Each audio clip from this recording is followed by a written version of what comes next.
नमस्कार, आप सभी का बहुत बहुत स्वागत है। आप देख रहे हैं विपक्ष ऑलवेज विद अस। मैं हूं परवीन शेख। महाराष्ट्र और हरियाणा में चुनावी गड़बड़ी का मुद्दा उठाकर राहुल गांधी गायब हैं। जब चर्चा के लिए चुनाव आयोग ने बुलाया तो कांग्रेस ने एक खत भेजकर ईसी से ही वोटर लिस्ट की डिजिटल कॉपी मांग ली। इधर पश्चिम बंगाल और बिहार में चुनाव होने वाले हैं, लेकिन उससे पहले ही ममता बनर्जी और तेजस्वी यादव ने भी चुनाव आयोग पर सवाल खड़े किए हैं। जहां जहां चुनाव होने वाले हैं वहां वहां पूरा विपक्ष इसी पर गड़बड़ी का आरोप लगा रहा है। आरोपों में तो केजरीवाल की पार्टी भी है। दिल्ली में एक बार फिर आम आदमी पार्टी के नेताओं के घोटालों की फाइल खुल चुकी है, जिसकी जद में अब सौरभ भारद्वाज फंस चुके हैं। उनकी गिरफ्तारी की तैयारी हो चुकी है, तो दूसरी तरफ उपचुनावों में मिली राहत अब टेंशन में तब्दील हो गई है। गुजरात में आप को बड़ा झटका लगा है। विधायक उमेश मकवाना ने इस्तीफा दे दिया है। वहीं पंजाब में भी आप के अंदर घमासान मचा है। इन्हीं मुद्दों पर चर्चा के लिए स्टूडियो मौजूद हैं कैपिटल टीवी के editor in chief doctor Manish Kumar और एग्जीक्यूटिव एडिटर राजीव कुमार। आप दोनों का बहुत बहुत स्वागत है। धन्यवाद। चुनाव आयोग पर सवाल उठाना अभी तक तो कांग्रेस और राहुल गांधी कर रहे थे, लेकिन अब इसमें विपक्ष की दूसरी पार्टियां भी शामिल। देखिए, दे आर बैड लूजर्स। ये पहले से ही अपनी हार की जो है क्या क्या बहाना हारने के बाद बनाएंगे वो पहले से तय कर लेते हैं। भाई क्या आधार है? अभी बंगाल के अंदर उपचुनाव हुआ जी, तो इसी ठीक। ममता बनर्जी को तो बोलने का अधिकार ही नहीं है। इतना बवाल मचा, इतना सब कुछ हुआ, 200 प्लस सीट आप लेकर के जीत गई, असेंबली में आ गई। लोकसभा में भी आपकी सीटें आपके लोग बता रहे थे कि इतनी सीटें आएंगी, उससे ज्यादा सीट आप पा गए। तो इलेक्शन कमीशन में क्यों सवाल उठाया जा रहा है? कोई बाहर से पैसे दे रहा है, चीन से मदद मिल रही है। यह पूरी दुनिया में यह हिंदुस्तान के इलेक्शन के ऊपर, हिंदुस्तान के डेमोक्रेसी के ऊपर सवाल खड़े करने का किसी ने ठेका ले लिया है। क्यों हो रहा है? और इसके सबसे बड़े झंडा बरदार, उनको बुलाया ईसी ने, वो क्यों नहीं गए? क्यों विदेश भाग गए डर के मारे? महाराष्ट्र की बॉम्बे हाईकोर्ट ने जो लताड़ कर लगाई, का टाइम बर्बाद मत करो, इस बार छोड़ दे रहे हैं, नहीं तो फाइन करेंगे तुम्हारे ऊपर। यह आइंदे फिर ये बकवास लेकर के मत आना। फिर भी लोगों की आदत सुधर नहीं रही है। एक तो बाकायदा इलेक्शन कमीशन को कोर्ट में जाकर के इसके खिलाफ मानहानि का दावा करना चाहिए, क्रिमिनल वो भी, ताकि जेल हो। और कोर्ट में जाकर के ये कहना चाहिए कि पहले इसको आदेश दीजिए कि भाई आप सवाल खड़े कर रहे हो कि संवैधानिक संस्था के ऊपर, you please come and attend the meeting. और मैं बार बार कह रहा हूं कि इलेक्शन कमीशन को यह काम करना ही चाहिए। राहुल गांधी उसके साथ अपने जिनको 2-3 लोगों को लेकर के जाना है वो लेकर के जाए। राहुल गांधी वहां क्या क्या बातें करते हैं इलेक्शन कमीशन के अधिकारियों के सामने, ये लाइव चलना चाहिए। कितने बड़े फ्रॉड हैं ये लोग, 2 सेकंड में जो है दूध का दूध पानी का पानी हो जाएगा। आप मांग रहे हो कि भाई अब हरियाणा का हमको चाहिए वोटर लिस्ट का सॉफ्ट कॉपी। क्यों? आपके पास नहीं है क्या? और नहीं है तो कहां गायब हो गया? हर चुनाव से पहले हर उम्मीदवार को पूरी वोटर लिस्ट दी जाती है, हार्ड कॉपी। तो आपके लोग क्या कोई घटिया नशा करके बैठे हुए थे? गायब हो गया, आपके दफ्तर में नहीं है। कितने वोट जुड़ते हैं, कितने वोट घटते हैं, इन सारी प्रक्रियाओं में हर पॉलिटिकल पार्टी का इन्वॉल्वमेंट जरूरी है। आप उस समय जाओगे नहीं तो जैसा नेता होगा वैसा ही तो कार्यकर्ता होगा। नेता हॉलिडे मनाने से फुर्सत नहीं है उसको, तो कार्यकर्ता को भी हॉलिडे मनाने से फुर्सत नहीं है। आप सुगुफा छोड़े हुए थे ईवीएम पे। आपको सुप्रीम कोर्ट का दरवाजा से आपको भगाया गया, कितनी बार आपको डांट पड़ गई। अब ईवीएम की बात छोड़ करके ये साफ साफ दिख रहा है, चाहे अखिलेश यादव हो, चाहे तेजस्वी यादव हो, ये इंडी गठबंधन, दे आर बैड लूजर्स। जब ये चुनाव जीतते हैं तो इनको सब कुछ नजर ठीक आता है, और जैसे ही हारते हैं तो इलेक्शन कमीशन जो है वो इसमें उनको गड़बड़ियां नजर आती है। ये हिंदुस्तान के साथ हिंदुस्तान की गरिमा को, हिंदुस्तान की डेमोक्रेसी को, हिंदुस्तान के पूरे इलेक्टोरल प्रोसेस के ऊपर सवाल खड़े इसलिए कर रहे हैं। इसमें कहने में कोई आपत्ति नहीं है कि ये लोग देश के दुश्मन बन गए हैं। बिल्कुल। चुनाव आयोग को बदनाम करने की क्या साजिश रची जा रही है, जो सभी पार्टियां एक एक करके इसमें शामिल हो रही हैं? देखिए, अभी साजिश तो एक दूसरे के खिलाफ भी कुछ की जा रही है। ऐसा नहीं है कि सिर्फ चुनाव आयोग के खिलाफ ही है। ममता बनर्जी की अपनी परेशानी हो सकती है कि आगे आने वाले चुनाव से पहले वो वोटर लिस्ट पर सवाल खड़ा कर रही है, क्योंकि उन्हें लगता है कि इस बार हमारी पार्टी चुनाव हार जाएगी।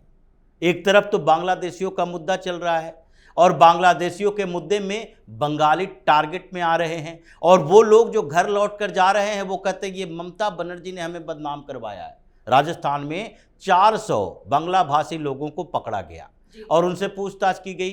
ममता बनर्जी बौखला गई, बोली कि नहीं नहीं, ये बांग्लादेशी नहीं, ये बंगाली हैं, पश्चिम बंगाल के लोग हैं। क्या बांग्ला बोलना गुनाह है? गुनाह नहीं है, आपने बना दिया गुनाह। अगर पूरी दुनिया में इस्लामिक जिहादी टेररिस्ट ऑर्गेनाइजेशन है तो मुसलमान बदनाम हो रहा है। क्यों अमेरिका में ये ट्विन टावर पर अटैक के बाद से पूरे अमेरिका के अंदर ये टोपी पहने हुए, दाढ़ी पहने हुए, पगड़ी वाले लोगों को टारगेट किया जा रहा था, और यहां तक कि सिख समुदाय के कई लोग टारगेट में आए? अगर पूरे पश्चिम बंगाल पर एक सवाल उठ रहा है कि सबसे ज्यादा बांग्लादेशी घुसपैठिए वहीं रहते हैं, वहीं से आधार कार्ड, वोटर आईडी कार्ड, वहीं से ड्राइविंग लाइसेंस, वहीं से जमीन के दस्तावेज सारे बनाकर वहां के बाद दूसरे राज्यों में जाते हैं। तो जब दिल्ली के अंदर भी छापेमारी होगी और दिल्ली में भी बांग्लादेशियों के खिलाफ कार्रवाई होगी तो सबसे पहले बांग्ला भाषियों को पकड़ा जाएगा। तो इसलिए समस्या उनके साथ है, लेकिन इस समस्या में उनको लग रहा है कि ये जो पूरे देश में बांग्लादेशियों के खिलाफ अभियान चल रहा है उसमें भी हमारे वोटर कट रहे हैं, और फिर पश्चिम बंगाल के अंदर जो वोटर लिस्ट सुधार का काम चल रहा है उसमें भी हमारे वोटर कट रहे हैं। तो ऐसे में आगे समस्या आने वाली है। लेकिन बिहार में ममता बनर्जी की एंट्री ये आपसी कुछ असहयोग दिखा रहा है। जैसे तेजस्वी यादव इस बात के लिए चर्चा कर रहे थे, कोई बात नहीं, तेजस्वी यादव को आगे चुनाव लड़ना है, लेकिन ममता बनर्जी बिहार के वोटर लिस्ट पर क्यों बात कर रही है? क्या बिहार में उन्हें भी चुनाव लड़ना है? और जब वो चुनाव लड़ेंगी तो कहाँ लड़ेंगी? पटना में आकर तो लड़ेगी नहीं, मगध में आकर लड़ेगी नहीं, मिथिलांचल में भी नहीं जाएंगे, वो सीधे सीमांचल की तरफ से घुसेगी। तो ममता बनर्जी अगला सिरदर्द बनने वाली है महागठबंधन के लिए बिहार के अंदर, जैसे ओवैसी पहले बन चुके हैं। ओवैसी को देखकर इन लोगों का बुखार चढ़ जाता है और सीधे बी टीम बीजेपी की बी टीम। ये नहीं कहेंगे कि पंजाब में चुनाव हुआ, अकाली दल, भारतीय जनता पार्टी, कांग्रेस सब अलग अलग चुनाव लड़ी, तो कौन किसकी बी टीम थी जिसके कारण ए टीम बन गई? आम आदमी पार्टी। लेकिन ओवैसी आ जाएंगे तो ये वो भारतीय जनता पार्टी के बी टीम, और दूसरे तरफ ममता बनर्जी आ जाएंगी तो आपस में फिर शुरू हो जाएगा इन लोगों का हंगामा। तो अभी चुनाव आयोग को टारगेट करने के पीछे इन लोगों के अपने राज्यों में तो परेशानियां हैं ही, लेकिन साथ ही कुछ दिन के अंदर ये सब आपस में ऐसे उलझेगा कि वोटर लिस्ट की तो बात छोड़ दीजिए, आगे कौन कौन से लिस्ट सामने आएंगे इनके बारे में उसके ऊपर चर्चा होगी कि अब ममता बनर्जी की लिस्ट आए, इनके कितने विधायक चोर डकैत सामने आए हैं, कितनी गिरफ्तार होने वाले हैं। ये तेजस्वी यादव की लिस्ट आएगी कि उनकी पार्टी में क्या क्या चल रहा है, क्योंकि बिहार में भी तो कांग्रेस ने 2 सीटों पर जो दावा किया है वो राजद की सीट है, और दोनों के बीच झगड़ा चल रहा है कि नहीं भाई हम तो ये नहीं देंगे, हमारी सीट है। तो अभी ये लोग आपस में इतना झगड़ लेंगे कि चुनाव आयोग बाद में आ जाएगा। बिल्कुल। और 2 सीटें जीत गई है, 2 उपचुनाव सीटों पर जो जीत मिली है आम आदमी पार्टी को, उस पर जश्न मन रहा था, लेकिन वो जश्न अब मातम में तब्दील होता नजर आ रहा है। देखिए, जश्न तो ये हर चीज पे मनाते हैं। दिक्कत तो अरविंद केजरीवाल की है ना कि वो फोटो आ गया कि इटालिया जो है मुंह में मिठाई खिला रहा है। बताइए, एक विधायक जीता है और आपका चीफ व्हिप जो है वो इस्तीफा दे दिया। सिर्फ इस्तीफा उसने नहीं दिया, उसने जो बातें कही, जो आरोप लगाए वो बड़े गंभीर हैं। ये जहां जाता है खड़ा होता है पीछे देखिए, जब चीफ मिनिस्टर था तो पीछे भगत सिंह और अंबेडकर की तस्वीर, जी। महात्मा गांधी की तस्वीर इसने हटा दी, है ना। गांधी की तस्वीर कहाँ तक इस्तेमाल हुआ था? जब तक ये आंदोलन कर रहा था रामलीला मैदान में, तो पीछे सिर्फ गांधी की तस्वीर थी। पर्पस खत्म, हटाओ उसको। फिर उसने जो है यहाँ पे भगत सिंह, और क्योंकि दिल्ली में पंजाबियों का वोट चाहिए और दलितों का वोट चाहिए, झुग्गी झोपड़ी में वोट चाहिए, तो वो उसने लगा दिया। अब पंजाब भी चला गया तो वहाँ पे भगत सिंह चल रहा है। उसने ये कहा कि मैं 2.5 साल से पार्टी में अधिकारी हूं जी।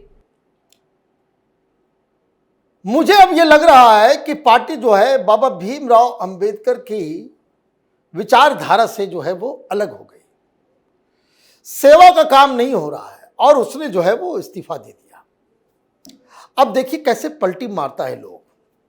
और मैं बहुत सारे मीडिया के लोगों को मैं देख रहा था, वो ये कहानी गढ़ रहे हैं कि मैं इस्तीफा नहीं दिया, उसको निकाला गया। बात समझिए कि कितने फ्रॉड। अब तो दिक्कत क्या है केजरीवाल के साथ, वो ये कि दिल्ली में अब ऐड मिल नहीं रहा। पंजाब वाला जो ऐड है वो पंजाब में ही चल रहा, तो मीडिया में अचानक से देखिए वो गायब सा हो गया है। अब आम आदमी पार्टी के प्रवक्ताओं को कोई डिबेट में भी नहीं बुलाता, अनटिल अनलेस कोई चीज जुड़ा हुआ हो तब। अदरवाइज बंगाल पे डिस्कस हो रहा है, किसी और चीज पे डिस्कस हो रहा है, पाकिस्तान पे डिस्कस हो रहा है, आम आदमी पार्टी का चिंटू आकर के बैठ जाता था, कोई लेना देना नहीं उसका उससे। लेकिन हर जगह वो आम आदमी पार्टी मीडिया में नजर आती थी। अब नजर नहीं आ रही है, तो आप देखिए ऐसा लग रहा है कि पब्लिक मेमोरी से जो है केजरीवाल गायब हो गया। तो ये इस तरह के काम से कि भाई मिठाई खिला दो तो ये कर दो तो वो कर दो, जश्न मनाओ, पत्रकारों को भी बुलाओ ताकि हर जगह खबर छप जाए। ये छपास की बीमारी से ग्रसित है केजरीवाल। तो ये जो आपने ये कह दिया, भाई इस्तीफा तो उसने पहले दिया, चिट्ठी उसने लिख दी, और उसके बाद आपने उसको ये कहा कि भाई एंटी पार्टी गतिविधि। अरे एंटी पार्टी गतिविधि जब इस्तीफा दे ही दिया तो फिर एंटी पार्टी गतिविधि कैसे लगाओगे तुम? 5 साल के लिए तुमने बाहर कर दिया। तो देखिए ये बात बिल्कुल साफ है। दिल्ली से केजरीवाल गया, ये देश की राजनीति में एक बिल्कुल साइडलाइन, 5 साल डाउन द लाइन उसको फिर एनजीओ में वापस जाना होगा। यही तस्वीर उभर रही है। बिल्कुल, केजरीवाल की स्थिति और नाजुक होती हुई नजर आ रही है। दिल्ली में भी उनके खिलाफ या उनके नेताओं के खिलाफ क्राइम फाइल खुल गई है। देखिए, क्राइम जो करेगा उसकी फाइल तो आज न कल खुलनी है। पंजाब में खुल रही है, गुजरात में खुल रही है, और ये दिल्ली में भी खुल रही है। ये 3 राज्यों में अभी छोटे मोटे स्तर पर ये आम आदमी पार्टी बची हुई है, जिसमें एक जगह सरकार बनी हुई है, लेकिन सरकार वो सरकार के लायक नहीं है, किसी तरीके से खींचा जा रहा है जी। क्योंकि पार्टी के नेता मजबूर हैं कि अब ज़्यादा समय है नहीं, 1.5 साल के आसपास का समय है। अभी अगर पार्टी बदलने की कोशिश भी करते हैं तो कौन हमें लेगा, इंतजार करना पड़ेगा। उपचुनाव तो होने नहीं है, पार्टी गिरा कर क्या करेंगे? दूसरी पार्टी के साथ जाएंगे, यानी कांग्रेस के साथ भी जाएं, बीजेपी के साथ भी जाएं, तो आम आदमी पार्टी की ही सरकार बनी रहेगी। तो अभी वो लोग मजबूरी में पंजाब के अंदर इसके साथ हैं, और इसीलिए वो चैलेंज हमेशा करते रहते हैं। आम आदमी पार्टी में अरविंद केजरीवाल गया पंजाब के अंदर, वहाँ भी 2-3 मीटिंग में अरविंद केजरीवाल के सामने कहा गया कि ये दिल्ली वालों को यहाँ से निकालो, और उसके बाद ये मनीष सिसोदिया को प्रभारी बनाया गया। मनीष सिसोदिया प्रभारी रहते हुए वहाँ पर जितनी मीटिंग में गया है, चाहे एजुकेशन डिपार्टमेंट की तरफ से गया हो, वहाँ डिपार्टमेंट की तरफ से गया, शिक्षक संघ ने ऐलान कर दिया कि ये कौन होता है, ये कौन आदमी है, ये पार्टी का आदमी है, पार्टी की तरह काम करे, ये सरकारी पद पर बैठे हुए लोगों की तरह हमारे स्कूल का आकर निरीक्षण नहीं कर सकता। वहां पर लोग जान रहे हैं। ये उपचुनाव में थोड़ी सी जीत मिल गई, इसको कहने लगा नहीं नहीं अब तो कमबैक हो गया, केजरीवाल फिर से वापस आ गया। वापस 1 सीट से होता है। ये 2027 के चुनाव के लिए ये सेमीफाइनल है, 1 सीट पर उपचुनाव सेमीफाइनल है। मतलब दूसरे जगह पर भी ऐसे ही उपचुनावों में जीत के बाद क्या उस पार्टी की सरकार बरकरार रह जाती है? ये स्थितियां इन लोगों ने पैदा कर दी है। तो अब गुजरात में जो विकेट गिर रहा है, इसकी सबसे बड़ी परेशानी यही है कि जो राष्ट्रीय पार्टी कर रहा है, 5 विधायक थे, एक भारतीय जनता पार्टी में पहले से चला गया, उसके ऊपर उपचुनाव हुआ क्योंकि इस्तीफा दे दिया था। जरूरत नहीं थी कि अरविंद केजरीवाल उसके साथ कुछ नहीं कर सकता था, जैसे मोकवानी के साथ कुछ नहीं कर सकता, लेकिन फिर भी उसने इस्तीफा दे दिया था, उपचुनाव हुआ। इसी के गैंग का गोपाल इटालिया है। वो ऐसा व्यक्ति है जो देश विरोधी, गुजरात विरोधी, ये राष्ट्र विरोधी सारी एक्टिविटी में वो शामिल रहता है, किसी तरह से जीत गया। लेकिन अब एक विधायक बाहर चले आए, 4 के 4 पर रह गया। अब 2 और नंबर लगा हुआ है, इसी तरह से गोवा में भी नंबर लगा हुआ है। तो अभी आम आदमी पार्टी दिल्ली में अरेस्ट वारंट चल रहा है भाई, जैन के साथ, सिसोदिया, फिर अब सौरभ भारद्वाज। अब फिर से ट्रायल जब शुरू हो जाएगा, जो ट्रायल की शुरुआत होनी है, ईडी ने बोला है कि 50 से ज़्यादा एप्लीकेशन डाले गए हैं कोर्ट के अंदर, सिर्फ इस बात के लिए कि ट्रायल से पहले हमें कई ऐसे दस्तावेज उपलब्ध नहीं कराए गए। मतलब ट्रायल को रोका जा रहा है शराब घोटाले में। अब पहले ये कह रहा था ट्रायल नहीं हो रहा, ट्रायल नहीं हो रहा, अब ट्रायल को रोकने की कोशिश कर रहा है, लेकिन 1-2 महीने में ट्रायल होगा, अरविंद केजरीवाल, सिसोदिया फिर अंदर जाएगा। मतलब आम आदमी पार्टी जो स्थिति में पहुंच गई है, जैसा डॉक्टर साहब ने कहा, इसके अब पतन की शुरुआत हुई है। अगले 5 सालों के अंदर ये फिर से एनजीओ में उसी तरह वापस आएगा और फिर से आंदोलन की तैयारी करेगा जैसे 2011 से पहले करता था। चलिए, इस तमाम जानकारी के लिए और सटीक विश्लेषण के लिए आप दोनों का बहुत बहुत धन्यवाद। चुनावों से पहले चुनाव आयोग पर सवाल खड़े करना विपक्ष की आदत बन गई है। जब चुनावों में जीत होती है तो विपक्ष चुनाव आयोग से सवाल नहीं पूछता, लेकिन जब हार होती है तो चुनाव आयोग कटघरे में खड़ा हो जाता है। इधर कटघरे में आम आदमी पार्टी के मुखिया केजरीवाल भी हैं, जिनकी पार्टी में घमासान मचा है। दिल्ली से लेकर पंजाब तक जो खबरें आ रही हैं वो आम आदमी पार्टी के लिए आगे टेंशन बढ़ाने वाली हैं। इस खास शो में इतना ही। वीडियो कैसा लगा कमेंट करके अपनी राय जरूर दें। वीडियो को लाइक करें, शेयर करें और कैपिटल टीवी को सब्सक्राइब जरूर करें। धन्यवाद।